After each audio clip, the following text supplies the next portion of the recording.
कोणाशी भेट झाली तुमची? कोणाशी भेट झाली? आता मी ज्यांच्या घरातूून बाहेर पडतो त्यानंतर काय एक तास केवळ पिंपरी चिंचवड आणि पुण्याचं ठरलंय की इतर ठिकाणच्या जागांचं पण काय चर्चा ठरलं? झालेली आहे. या संदर्भामध्ये वरिष्ठांना आधी आम्ही कल्पना देऊ आणि त्यानंतर काय निर्णय होईल तो आपल्याला कधी घोषणा होईल? घोषणा कधी होईल?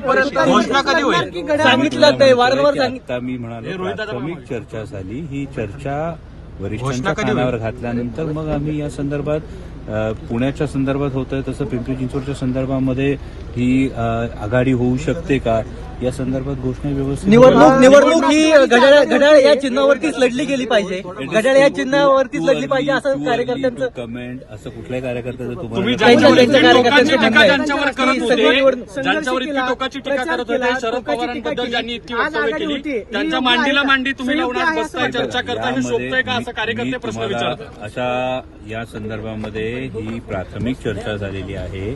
या प्राथमिक चर्चेमधले ज्या काही गोष्टी असतील त्या आम्ही वरिष्ठांच्या कानावर घातल्यानंतर आदित्य साहेब असतील, सुप्रियाताई असतील, जयंत पाटील साहेब असतील, प्रदेशाध्यक्ष शशिकांत शिंदे असतील यांच्याशी चर्चा करून मग निर्णय होणार आहे. कधीपर्यंत होईल?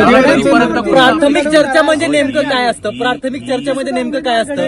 निवडणूक आता 10-12 दिवसावर आली. प्राथमिक चर्चेमध्ये नेमकं काय असतं? नाही, खरोखर मी तुम्हाला तेच सांगतोय की या तुम्ही जे प्रश्न विचारते फार पुढच्या गोष्टी आहेत.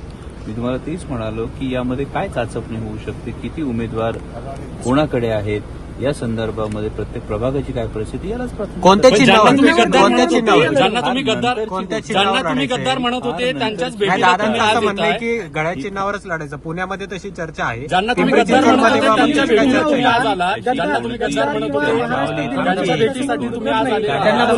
त्यांना बोलू दे. एक मिनिट मी बोलू की आपण तुम्ही बोला. नाही, घड्याळाचं बोला आधी. घड्याळाचा काय विषय?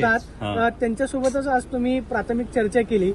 हे संयुक्त वाटत नाही का? किंवा कार्यकर्त्यांचा संभ्रम, कार्यकर्त्यांना अनेक जण राजीनामा अपेक्षित नव्हतं हे प्रशांत अशा जगतापांनी पण राजीनामा दिला याच मुद्द्याला धरून. प्रशांत जगताप हे अत्यंत उमदे चांगले कार्यकर्ते आहेत.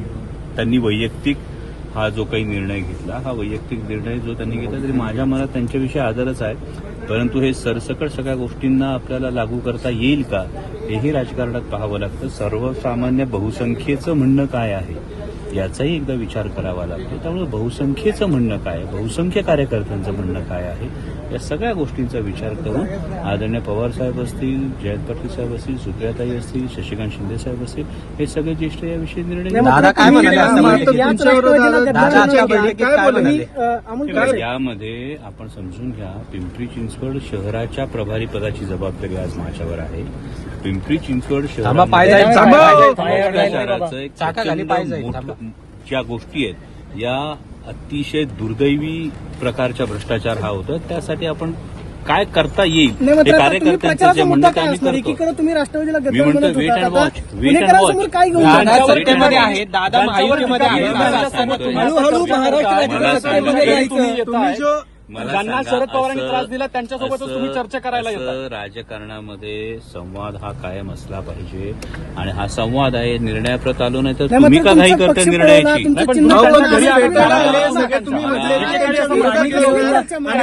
ठेकेदारांचे नेते तुमच्या मागे बसलेले नेते तसं म्हणाले. एक मिनिट तुम्ही का निर्णयावर जंप करताय? निर्णय झालेला निर्णय झाल्याशिवाय प्रशांत जगताप निर्णय झाल्याशिवाय राजीनामा देतात का?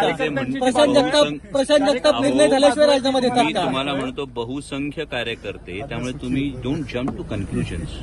माझी तुम्हाला हीच नाही, मात्र विनंती तुम्ही म्हटलं की पक्ष पळवला, माझं पक्षाचं ऐकून चिन्ह घ्या. पळवलं, मागे- गद्दार म्हटलं. आणि आता मग त्यांच्यासोबत तुम्ही आज पुणेकरांसमोर चर्चेला काय आलेला आहात. होणार? मग त्यांच्यासोबत तुम्ही चर्चा करणार. मी तुम्हाला म्हणजे तेच म्हणतो वेट अँड मतदारांची वॉच, सुद्धा दिशाभूल आहे असं वाटत नाही. वेट अँड वॉच, कार्यकर्त्यांवर अन्याय होतो असं वाटत नाही तुम्हाला? Wait and watch. काय मी तुम्हाला पुन्हा एकदा रोहित पवार, सांगतो, बहुसंख्य कार्यकर्त्यांचं जे म्हणणं आहे त्यानुसार ज्या काही गोष्टी आहेत त्या पुढे जातात.